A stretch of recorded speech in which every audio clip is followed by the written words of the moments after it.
Haleluya, haleluya. Shalom. Selamat pagi Bapak Ibu Saudara. Ya, saya percaya setiap kita ya akan boleh terus bersuka cita, apalagi ya akan menjelang ya kan atau bukan menjelang ya di akhir tahun ini ya kan di saat-saat kita terus memperingati hari kelahiran Tuhan Yesus yang begitu baik buat setiap kita. Amin. Nah, pagi hari ini kita akan belajar kembali masih tema yang sama dan saya berikan judul Damai Sejahtera lewat kelahirannya. Bapak Ibu Saudara, mari kita buka sebuah ayat di dalam Yesaya pasal yang ke-9 ayat 5 sampai ayatnya yang ke-6 ya. Kita akan lihat Yesaya pasal 9 ayat 5 sampai ayat yang ke-6. Ya. Mari saya undang saudara bangkit berdiri, kita akan baca kitab Yesaya pasal yang ke-5.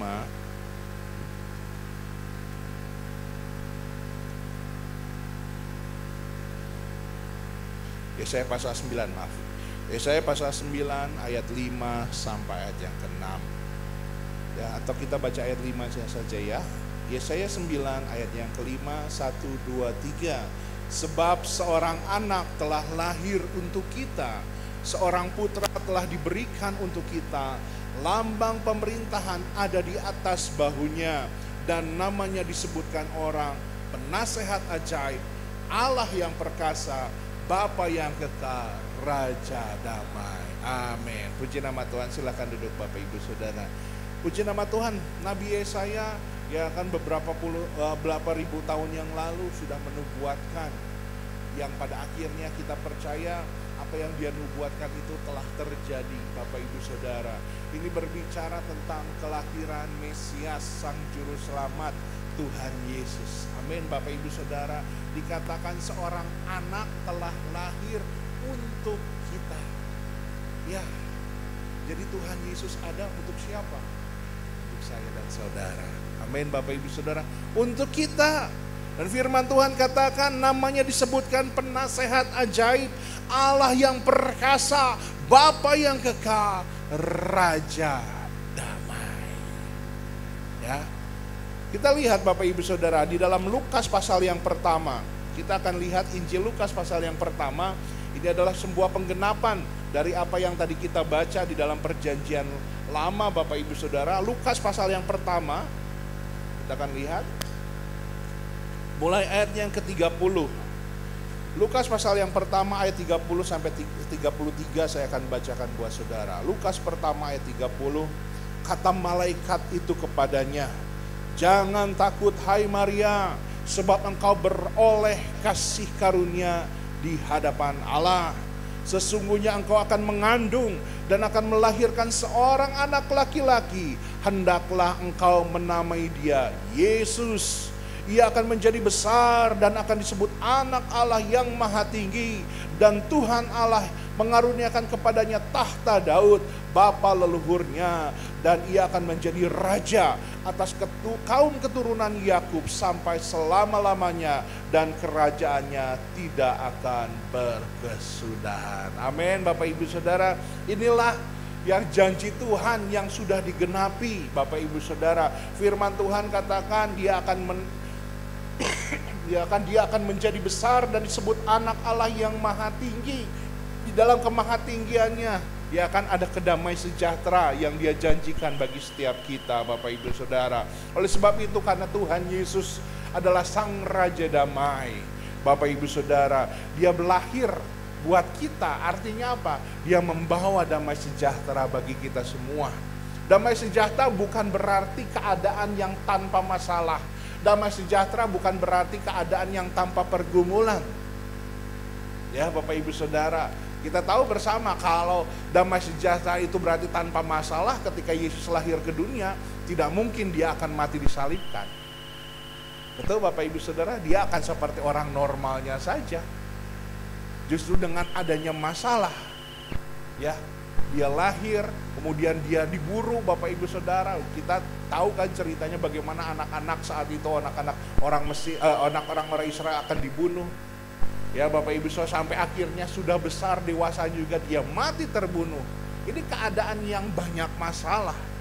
Tetapi justru keadaan yang banyak masalah yang terjadi dalam kehidupan Tuhan Yesus, itu yang membuat kita punya kesempatan untuk berjumpa, untuk memiliki Sang Raja Damai.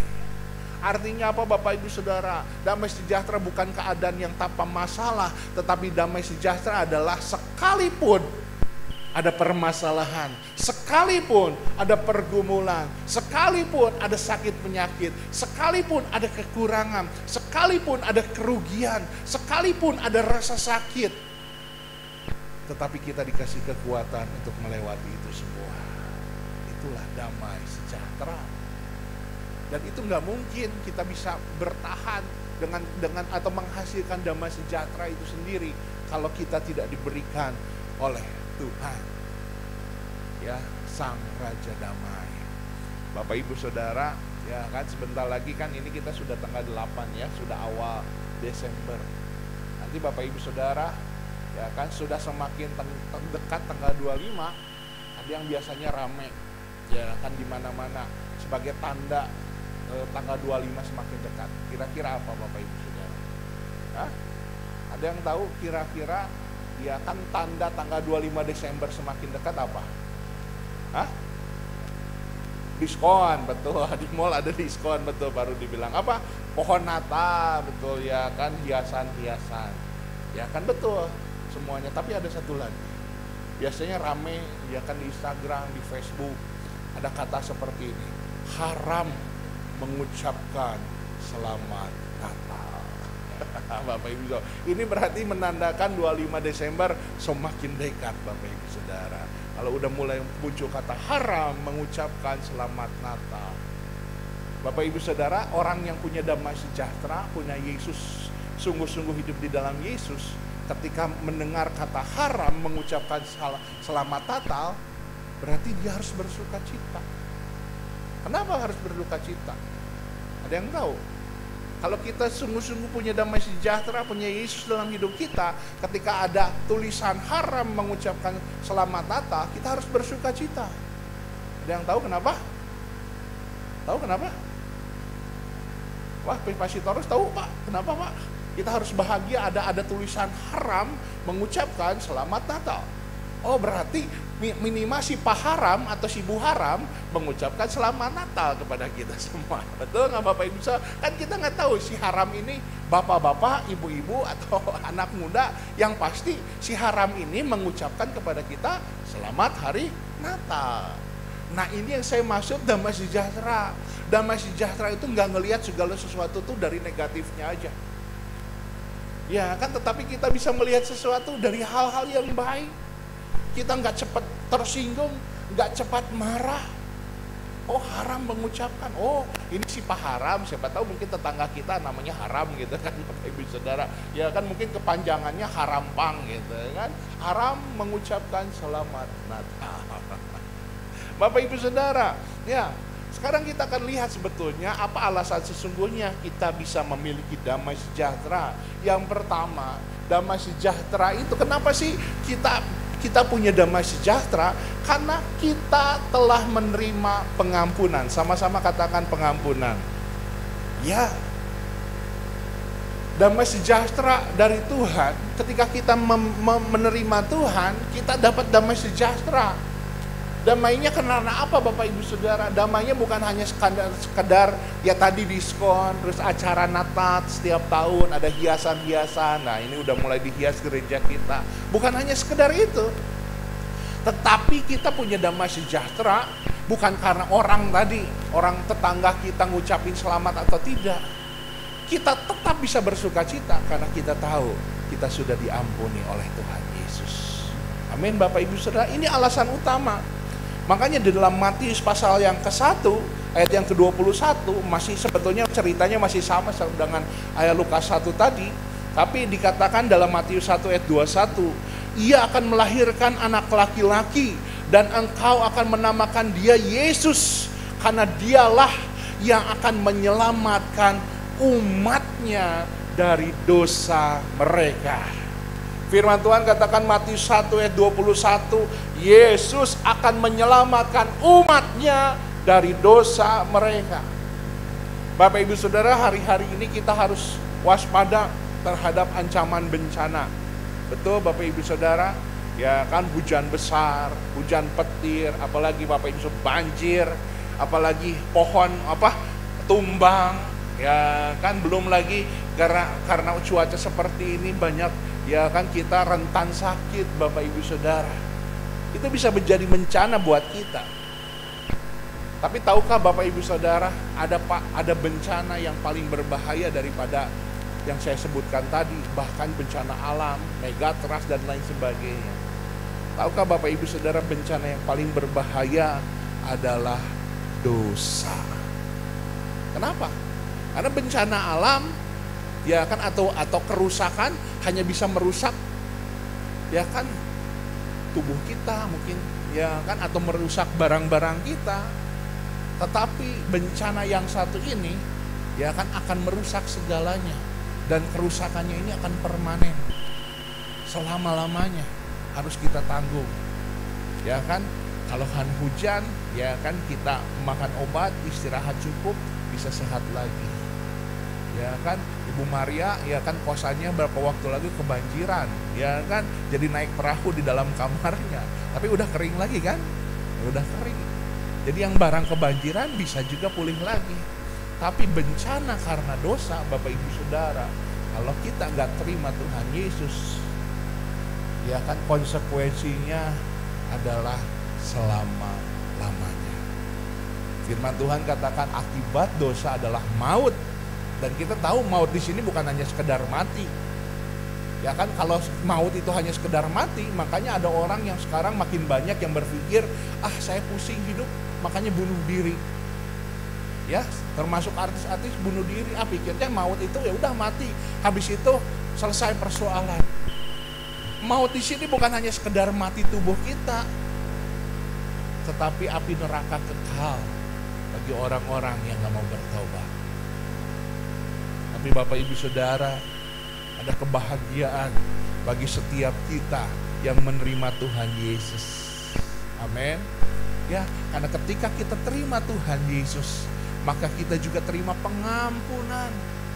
Pemazmur mengatakan, berbahagialah orang yang diampuni pelanggarannya, yang dosanya ditutupi. Berbahagialah manusia yang kesalahannya tidak diperhitungkan Tuhan.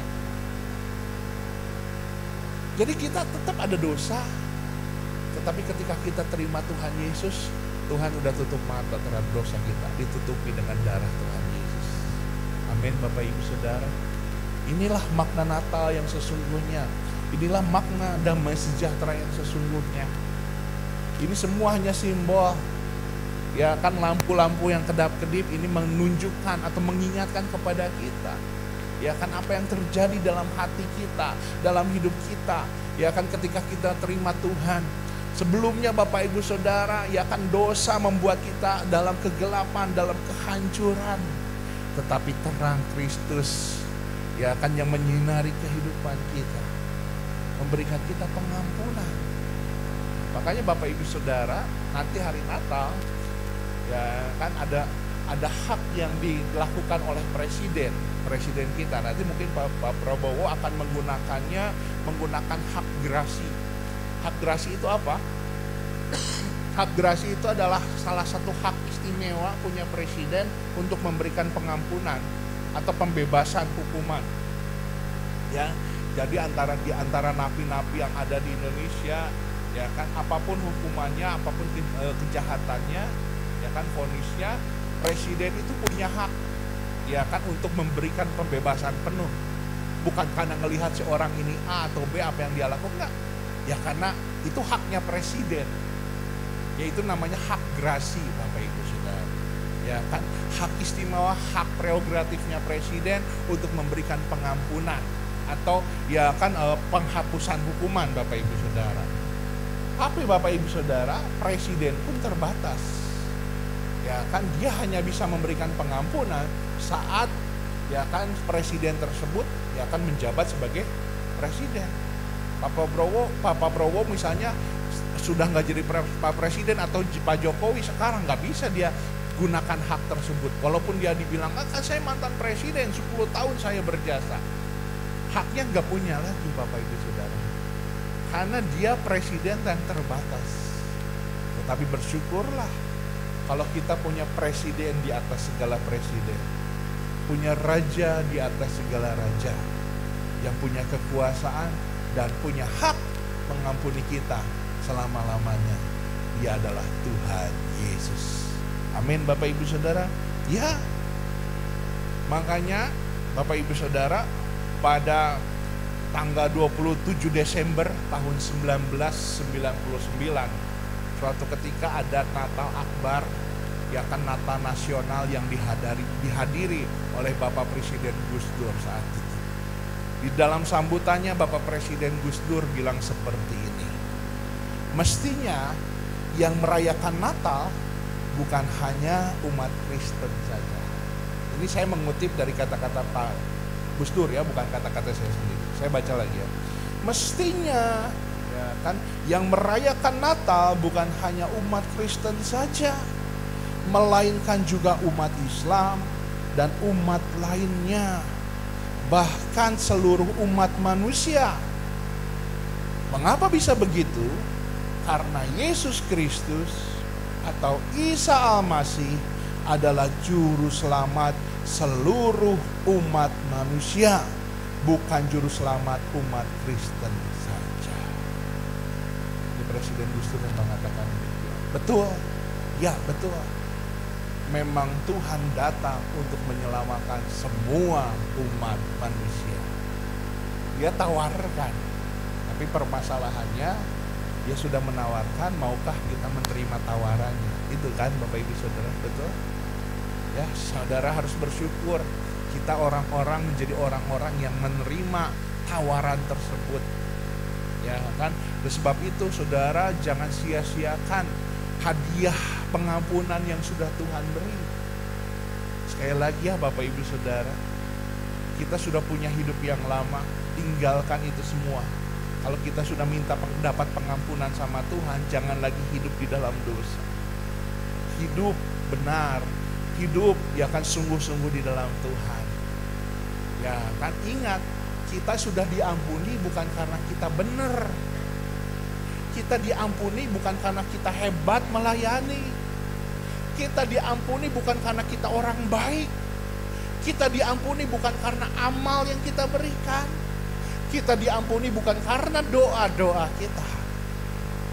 Firman Tuhan katakan, ya kan, semua usaha manusia ya kan untuk mencapai surga, semua usaha manusia untuk dapat pengampunan Tuhan itu sia-sia. Karena Tuhan memberikan pengampunan hanya semata-mata karena kasih karunia Tuhan. Jadi betul-betul 100% karena haknya Tuhan. Ya Bapak Ibu Saudara, oleh sebab itu jangan sia-siakan apa yang sudah Tuhan beri. Amin Bapak Ibu Saudara. Ya, kalau Natal ini Bapak Ibu Saudara masih teringat, saudara punya kebiasaan-kebiasaan buruk. Ya kan, punya hal-hal yang jadi batu sandungan buat orang lain. Melakukan hal-hal yang tidak membangun iman saudara. Tinggalkan itu semua. Momen Natal harus menjadi momen pengingat kita semua. Kita ini sudah diampuni. Oleh sebab itu jangan lagi kita mengotori diri kita. Ya kan, ketika kita jatuh dalam dosa, apakah Tuhan ampuni? Ya ampuni. Tapi kita jangan juga mempermainkan hatinya Tuhan. Betul Bapak Ibu, mentang-mentang sudah diampuni, buat dosa lagi. Nanti Tuhan ampuni, jangan Bapak Ibu Saudara. Karena bagian firman Tuhan yang lain mengatakan, jangan kamu sesat. Tuhan tidak akan membiarkan dirinya dipermainkan. Ya, jadi kalau kita ya kan abong-abong itu bahasa naon sih? Abong-abong ya kan, mentang-mentang Tuhan Maha Pengampun, kita sudah diampuni, kita nggak menjaga baik-baik pengampunan daripada Tuhan. Ingat Bapak Ibu Saudara, dosa itu diampuni. Tapi kalau kita terus melakukan dosa yang sama setelah dapat pengampunan daripada Tuhan, kita harus menerima konsekuensi. Ya, kalau konsekuensi itu harus dilakukan walaupun diampuni. Ya kan, kalau kita terus melakukan dosa. Kalau kita baru terima Tuhan Yesus, masih bayi rohani, masih jatuh-jatuh, sering jatuh, ya namanya bayi rohani. Tapi saudara udah lama ikut Tuhan Yesus, saudara nggak bisa bilang, Pak kan saya bukan kayak Bapak, bukan pendeta, saya bayi rohani. Udah ikut Tuhan Yesus berapa lama? Udah 5 tahun, 10 tahun. Itu bukan bayi rohani, itu bayi kolot, bayi saudara. Ya kan itu bayi aneh. Ya kan bayi itu ada waktunya, ada umurnya. Semakin lama dia harus semakin dewasa. Ya, jadi kita nggak boleh pergunakan saya masih bayi rohani, saya masih manusia biasa Pak, jadi wajar saya jatuh dalam dosa. Nggak, Bapak Ibu Saudara, hati-hati ya. Ya kan kita bisa jatuh dalam dosa, tapi kalau udah jatuh dalam dosa, udah tahu kita namanya rasanya sakit, rasanya ya kan nggak enak, kita jangan melakukan hal lagi. Ya kan hidup sungguh-sungguh di dalam Tuhan. Ya kan kita harus mengerti Bapak Ibu Saudara, ya kan bahwa ketika hati kita penuh dengan ya Bapak Ibu Saudara ucapan syukur, ya karena kebaikan Tuhan, karena pengampunan Tuhan, ya maka Tuhan juga dia akan memberkati kita lebih lagi. Amin. Itu yang pertama. Jadi kenapa kita bisa damai? Karena Tuhan sudah ampuni kita. Amin. Yang kedua Bapak Ibu Saudara, kenapa kita bisa damai? Ya kan karena ada penyertaan Tuhan. Matius 1 ayat yang ke-23 mengatakan, sesungguhnya anak darah itu akan mengandung dan melahirkan seorang anak laki-laki, dan mereka akan menamakan dia Immanuel, yang berarti Allah menyertai kita. Ya, Allah menyertai kita, Tuhan menyertai kita. Inilah ya kan kenapa kita bisa mengalami damai, karena Tuhan selalu menyertai kita. Bapak Ibu Saudara, ya kan di belahan dunia lain, khususnya di bangsa Indian tuh ya kan daerah Amerika sana, Bapak Ibu Saudara, zaman dulu ada yang namanya tradisi pendewasaan. Jadi kalau kita sekarang kan modern, ya kan kita lihat anak kita jadi mulai dewasa, oh kalau ada tumbuh jagunnya, payudaranya, badannya, suaranya itu kan mulai puber, berarti mulai dewasa, betul nggak? Tapi kalau zaman dulu ya kan mungkin pendidikannya tidak seperti sekarang. Kalau zaman dulu ada yang namanya sebuah tradisi, khususnya di bangsa Indian, ya kan sang ayah, ya kan ketika dia lihat waktunya umur anaknya harusnya sudah mulai dewasa, dia akan tes. Jadi tesnya gimana bangsa Indian? Jadi si anaknya itu akan diikat matanya, ditutup matanya sama ayahnya.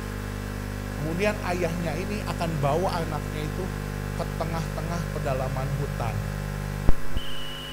Ya, kan tengah-tengah pedalaman hutan. Pasti jauh jalan kaki Bapak Ibu Saudara. Ya kan sampai ke tengah hutan. Nah ketika hari sudah gelap, penutup matanya boleh dibuka sama si anak. Tapi apa Bapak Ibu Saudara? Ya kan si anak ini ditinggal sendirian di dalam hutan. Nah ujiannya di situ Bapak Ibu Saudara. Ketika si anak ini berani ditinggal sendirian di tengah hutan, si anak ini nggak nangis, nggak teriak, apalagi kabur, berarti anak ini lulus. Ya kan anak ini sudah jadi anak yang dewasa. Tapi kalau anak ini di tengah hutan dia ketakutan, nangis, teriak, oh berarti anak ini nggak lulus Bapak Ibu Saudara.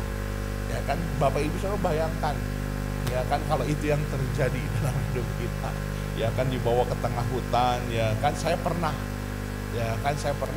ya kan tapi itu sebuah simulasi waktu kami zaman mahasiswa Bapak Ibu Saudara, saya dibawa ke Gunung Sindoro di Jawa Tengah. Ya kan kami di kelompok, matanya ditutup. Ya kan tapi itu berkelompok Bapak Ibu Saudara, dibawa ke tengah hutan, dilepasin Bapak Ibu Saudara gitu aja. Tapi itu berkelompok, masih ada temennya. Tapi kalau orang Indian itu betul-betul sendirian. Tapi Bapak Ibu Saudara, yang si anak ini nggak tahu, sebetulnya sang ayah itu tidak benar-benar meninggalkan si anak sendirian. Sang ayah itu mengawasi anaknya dari jauh. Kalau ada binatang buas yang mendekat, si ayahnya ini dia panah. Dia lindungi anaknya dari kejauhan. Walaupun si anaknya ini merasa, kok ayah saya tega ya meninggalkan saya sendirian di tengah malam. Gimana kalau ada serigala, gimana ada harimau terkam saya. Memang betul akan ada harimau, ada serigala yang akan menerkam si anak tersebut. Tapi yang si anak yang gak tahu, ada ayah yang selalu siap untuk menjaga anaknya. Amin Bapak Ibu Saudara. Dan ini bentuk kasih Tuhan kita. Tuhan, kita mungkin merasa di dunia ini, ya kan, apalagi hari-hari ini saudara merasa seperti di tengah hutan, ya kan, yang mengalami banyaknya persoalan. Ketika ada persoalan saudara rasa sendiri, ya kan, saudara mengatakan, mana saudara saya, mana pendeta saya, saudara rasa sendiri. Tapi tahukah Bapak Ibu Saudara, Immanuel, Tuhan beserta kita. Sekalipun kita nggak lihat, tetapi sesungguhnya Tuhan tuh selalu mengawasi kita, selalu menjaga kita. Amin Bapak Ibu Saudara. Ya, jadi gak usah takut, gak usah khawatir. Bisa sih khawatir, bisa, tapi gak boleh lama-lama. Takut sedikit, bisa, tapi jangan terus-terus takutan. Harus terlatih semakin lama, semakin waktu. Jangan cepat khawatir, jangan cepat takut. Ya Bapak Ibu Saudara, karena Tuhan kita adalah Tuhan yang menyertai kita. Ada saatnya, ya kan, rencana-rencana kita harus tanda kutip dihancurkan oleh Tuhan. Ada kalanya cita-cita kita, impian kita harus digeser. Saudara bisa bayangkan ketika, ya kan, Yusuf didatangin malaikat, Maria didatangin malaikat, ya, dengan kisahnya masing-masing.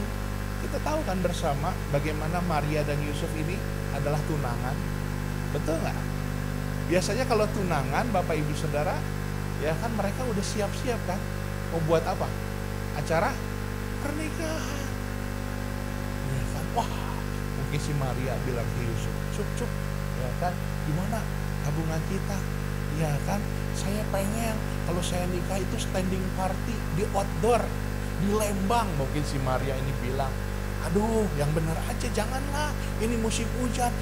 Nggak apa-apa, tenang aja, nanti kita kasih tenda yang bagus, kita kasih lampu-lampu, kita kasih obor-obor, jadi kelihatannya romantis. Wah, si Maria udah membayangkan ketika dia pakai gaun panjang, ya kan, dia berjalan, teng teng teng teng teng teng teng. Benar nggak?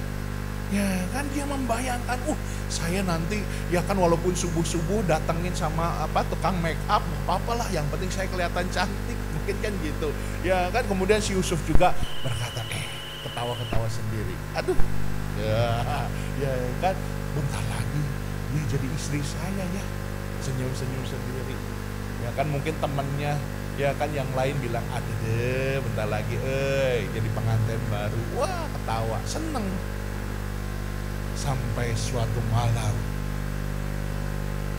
ada berita yang mengejutkan dia. Dia mendengar tunangannya, calon istrinya, ya, mungkin gedung udah dia DP, catering dia sudah pesan ke Ibu Usi, mungkin kan, gitu kan, udah 50% lagi. Bu Usi bilang, nggak bisa dibatalin ya, angus. Mungkin si Maria, aduh, ya kan, tiba-tiba dapat berita kalau calon istrinya sudah mengandung. Jeng-jeng. Kira-kira apa yang terjadi Bapak Ibu Saudara? Kalau di sinetron itu kan pasti di kameranya jeng-jeng gitu kan. Pasti dalam hati, Maria, engkau mengkhianati diriku, tak tega-teganya. Apa salahku pada dirimu, Maria? Alfonso, itu. Kalau itu Maria Mercedes ya. Oh, itu Marimar berarti ya, bukannya Maria ya.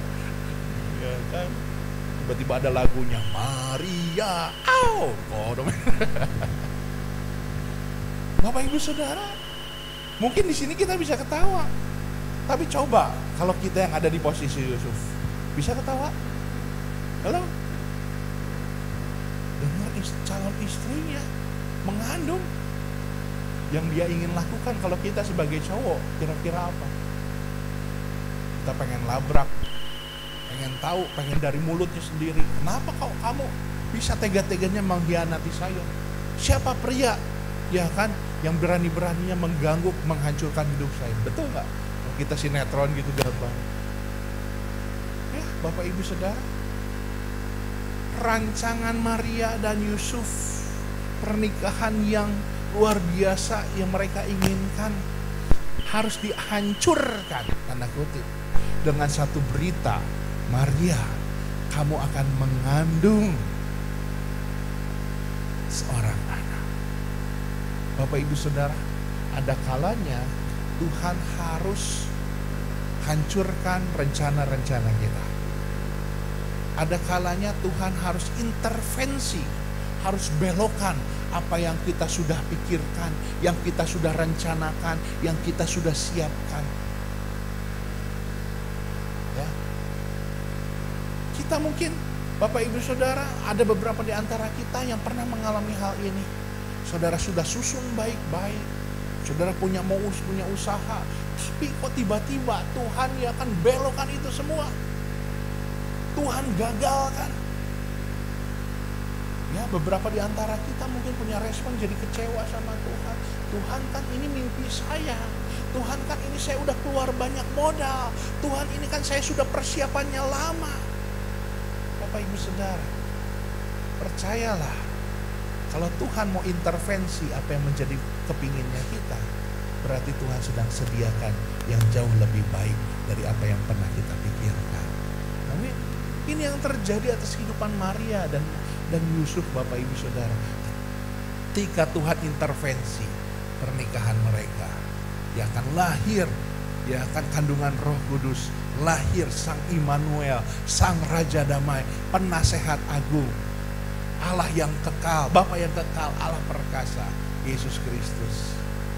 Ya kan, mungkin pernikahannya tidak seperti yang disiapkannya dahulu, tetapi pernikahannya menjadi pernikahan yang paling ajaib yang pernah ada dalam sejarah manusia. Amin, Bapak Ibu Saudara. Itu juga yang akan terjadi dalam hidup kita. Oleh sebab itu, apa yang harus kita lakukan? Ya kan, kita percaya saja. Ya kan, Yesus lahir dalam hidup kita bukan hanya sekedar momen tahunan, bukan hanya sekedar kebiasaan atau tradisi orang Kristen. Tapi sadarlah Bapak Ibu Saudara, kehadiran Yesus di tengah-tengah hidup kita membawa, ya kan, penghapusan, membawa pengampunan, dan juga membawa penyertaan buat hidup kita. Kalau kita hidup disertai Tuhan, Bapak Ibu Saudara, sekalipun rencana-rencana kita rasanya berantakan, sekalipun mau-maunya kita sepertinya gak tercapai, tetapi percayalah, Tuhan pasti kasih yang jauh lebih baik. Sebab janji firman Tuhan katakan apa? Apa yang gak pernah kita pikirkan, apalagi gak pernah dipikir, gak pernah dilihat mata, gak pernah muncul di dalam hati kita, justru itu yang Tuhan sediakan bagi kita. Selamat Natal, Tuhan Yesus.